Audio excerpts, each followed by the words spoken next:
নতুন গল্পকে জায়গা ছাড়তে কম জনপ্রিয় বা কম টিআরপি থাকা ধারাবাহিকগুলি যে হঠাৎ করে বন্ধ হয়ে যেতে পারে সেটা আমরা জানি।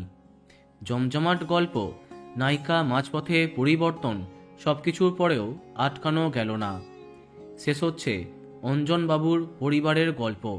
হ্যাঁ, নতুন গল্পকে জায়গা ছাড়তে শেষ হয়ে যাচ্ছে সান বাংলার অন্যতম জনপ্রিয় ধারাবাহিক বসু পরিবার। অল্প কদিনে ধারাবাহিকের প্রধান জুটি নীলা এবং দীপ্তেশ সবার মন জয় করে।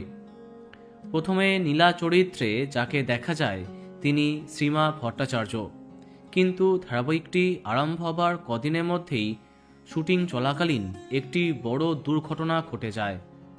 ফলে বসু পরিবারকে বিদায় দেন শ্রীমা। তার পরিবর্তে গল্পের নতুন নায়িকা হন সম্পূর্ণা মণ্ডল। প্রথমের দিকে ধারাবাহিকের টিআরপি এবং জনপ্রিয়তা দুটোই ছিল অনেক বেশি, কিন্তু আস্তে আস্তে দুটোই কমে যায়। অবশেষে 24শে ফেব্রুয়ারি থেকে বসু পরিবারকে সরিয়ে দিয়ে তার জায়গা নিচ্ছে আরেফিন খেয়ালি অভিনীত নতুন গল্প পুতুল টিটিপি। ইতিমধ্যে সম্প্রচার সময় এবং প্রথম প্রোমো দেখিয়ে দিয়েছে কর্তৃপক্ষ। তো বন্ধুরা, এখন তোমার কি মন্তব্য কমেন্টে জানাতে পারো। আর এই রকমই আরও অনেক ভিডিও পেতে সাবস্ক্রাইব কারেন্ট বস। ধন্যবাদ।